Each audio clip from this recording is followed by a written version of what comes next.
वक्त की बड़ी खबर आपको बता रहे हैं। सपा की तरफ से लिस्ट जारी कर दी गई है। 5 प्रत्याशियों की तीसरी लिस्ट जो है ये जारी की गई है। सपा की तरफ से 5 प्रत्याशी हैं जिनका नाम हम आपको बता रहे हैं। एक बार फिर से आपको बता दें, शिवपाल यादव बदायूं से जिनको टिकट मिला है, कैराना से इकरा हसन है जिनको टिकट दिया गया है, बरेली से प्रवीण सिंह एरन को टिकट दिया गया है, वहीं हमीरपुर से अजेंद्र सिंह राजपूत को टिकट मिला है। वहीं वाराणसी की बात की जाए तो सुरेंद्र सिंह पटेल है जो कि यहाँ पर से जिन्हें टिकट दिया गया है। इस वक्त की बड़ी खबर, तीसरी लिस्ट ये, और 5 लोगों के नाम अनाउंस किए गए हैं। 5 सीटों के लिए यहाँ पर नाम जो हैं वो बता दिए गए हैं, कौन किस सीट से चुनाव लड़ रहा है। ये इस वक्त की बड़ी खबर आपको बता रहा है। समाजवादी पार्टी से जुड़ी हुई, चुनाव से जुड़ी हुई ये, और वो प्रत्याशियों की लिस्ट भी इस वक्त हम आपको दिखा रहे हैं। कहां से किस प्रत्याशी का नाम जो है उसका ऐलान किया गया, बाकायदा एक लिस्ट जारी की गई है। वही लिस्ट इस वक्त जी उत्तर प्रदेश उत्तराखंड पर आप देख सकते हैं। शिवपाल यादव को बदायूं से टिकट मिला है, जबकि कैराना की बात की जाए तो इकरा हसन है जो कि प्रत्याशी बनाई गई है। इसके साथ ही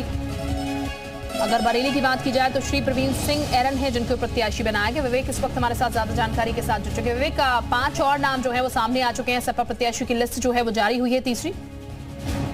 बिल्कुल शिल्पा, 27 प्रत्याशियों के बाद, यानी पहली लिस्ट में 16 थे, दूसरी में 11 हुए और अब तीसरी लिस्ट। और तीसरी लिस्ट इसलिए भी खास है क्योंकि अब इसमें शिवपाल सिंह यादव का नाम शामिल हो गया है। चाचा शिवपाल सिंह मैदान में उतर चुके हैं। हालांकि ये बात अलग है कि उनको बदायूं सीट दी गई है।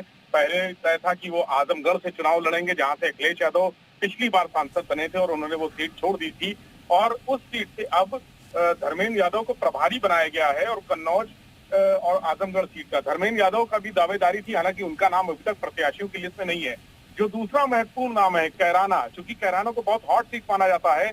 नाहिद हसन जो समाजवादी पार्टी के बड़े लीडर हुआ करते थे, उनकी गिरफ्तारी के बाद उनकी बहन इकरा हसन को इस बार चांस दिया गया है। इकरा हसन अगर कहें तो बहुत पढ़ी लिखी महिला है और लंदन से उन्होंने पढ़ाई की है, दिल्ली यूनिवर्सिटी से पढ़ाई की है, इंटरनेशनल लॉ पढ़ा हुआ है। दिल्ली का जो फेमस कॉलेज है श्रीराम लेडी कॉलेज, वहां से इन्होंने कानून की पढ़ाई की है। तो ये सीटें दोनों नाम चर्चा में है। प्रवीण सिंह एरन ये भी बड़ा नाम है, तीसरा नाम जिनको बरेली से टिकट दिया गया है।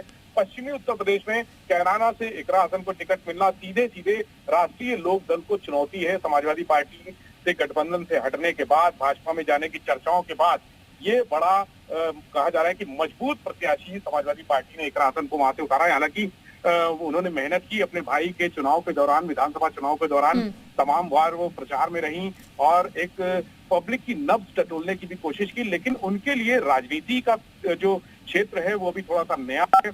वो कितना बेहतर कर पाएंगी, जो देश का चुनाव होता है इसमें कितना बेहतर परिणाम मिलेगा, ये देखने वाली बात होगी। लेकिन शिवपाल सिंह यादव बदायूं से भी कितना बेहतर कर पाएंगे। हालांकि शिवपाल सिंह यादव की रणनीति हमेशा बहुत मजबूत रहती है और जमीनी स्तर पर चुनाव लड़ने के वो माहिर माने जाते हैं। उनको कहा जाता है कि समाजवादी पार्टी का चाणक्य कहते हैं उनको, वो रणनीति बनाने में माहिर हैं। तो शिवपाल सिंह यादव के लिए आजमगढ़ ज्यादा मुफीद होता है, उसके बजाय उनको बदायूं से उतारा गया है। तो बदायूं में किस तरह से वो रणनीति सजाएंगे, अपना जो चुनावी चौसर है, शतरंज है, वो कैसे बिछाएंगे, ये देखने वाली बात होगी। प्रवीण सिंह एरन वो भी बरेली में कैंडिडेट बने हैं, अच्छे उनका भी जो राजनीतिक अनुभव है वो बहुत अच्छा माना जाता है। सुरेंद्र सिंह पटेल को वाराणसी से टिकट देने की बात पहले भी चल रही थी समाजवादी पार्टी का, उन्होंने पहले ही दावा कर दिया था कि वाराणसी से टिकट दिया जाएगा। हालांकि कांग्रेस भी वाराणसी से टिकट मांग रही थी। सपा से गठबंधन की बात को लेकर ये चर्चा हुई थी कि अगर वाराणसी उनके खाते में जाएगा तो ये बेहतर रहेगा, इस बात की चर्चा हुई थी। और अखिलेश ने जो आज 17 सीटों का एक मसौदा तैयार किया था, उसमें वाराणसी सीट भी थी जो कांग्रेस को देने की तैयारी थी। लेकिन अब गठबंधन टूटने की चर्चाओं के बाद, हालांकि अभी आधिकारिक घोषणा कोई नहीं हुई, लेकिन इन चर्चाओं के बाद वाराणसी सीट से सुरेंद्र सिंह पटेल को मैदान में उतारना, यानी समाजवादी पार्टी का गठबंधन, अभी राहुल गांधी से मुलाकात नहीं हुई है और बहुत स्थिति साफ नहीं है कि यूपी में दोनों आगे एक साथ चलेंगे या उनकी राहें अलग अलग होंगी। राहुल गांधी लखनऊ पहुंच चुके हैं। कहा जाता है राजनीति संभावनाओं का खेल है, इसमें हमेशा उम्मीदें जिंदा आती हैं। तो अब राहुल से अगर आज रात, क्योंकि आज रात राहुल गांधी बंसरा में ही इससे करेंगे, वहीं कार्यकर्ताओं से मुलाकात करेंगे, चुनाव की रणनीति तय करेंगे, आगे का रास्ता जो भारत जोड़ो न्याय यात्रा का है उसके बारे में चर्चा करेंगे। ऐसे में अखिलेश यादव से अगर आज रात उनकी मुलाकात हो जाती है तो उत्तर प्रदेश की राजनीति में बहुत फेरबदल देखने को मिलेगा विपक्षी खेमे में, और मजबूत तरीके से विपक्ष एक साथ सामने आएगा।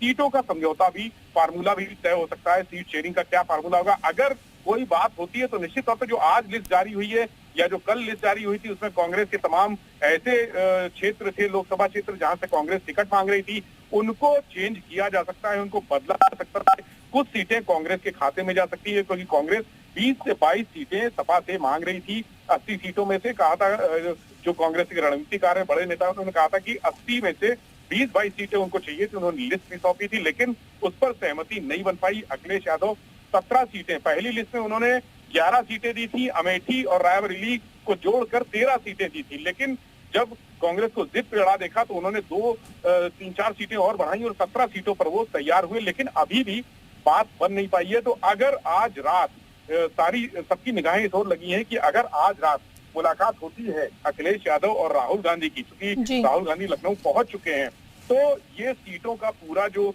सूची है उसमें बड़ा फेरबदल हो सकता है। शिल्पा, बिल्कुल विवेक, चूंकि अभी कुछ समय पहले भी बयान सामने आया था, जयराम रमेश की तरफ से भी कहा गया था कि कुछ सीटों पर सहमति बन रही है, कुछ पर नहीं बन रही है, लेकिन संभावनाएं खुली हुई हैं। लेकिन लिस्ट जिस तरीके से जारी की जा रही है समाजवादी पार्टी की तरफ से, क्या ये कहा जा सकता है जो संभावनाएं या जो कयास लगाए जा रहे हैं सभी की तरफ से, लगभग इंडी गठबंधन को लेकर की स्थितियां सही नहीं है, क्योंकि हर कोई अपना बेनिफिट जो है वो ज्यादा देख रहा है।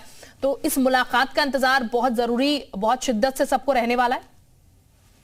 देखिए शिल्पा, कांग्रेस देश में बड़ा दल है, तो समाजवादी पार्टी उत्तर प्रदेश में सबसे बड़ा दल है सत्ताधारी दल के बाद। इस बात में कोई अतिशयोक्ति नहीं है। तो ऐसे में दोनों ही दल अपने अपने दबाव बनाने की कोशिश करेंगे, अपने आप को एक दूसरे पर हावी करने की कोशिश करेंगे, जैसा कि कांग्रेस और सपा में शुरू से हो रहा है।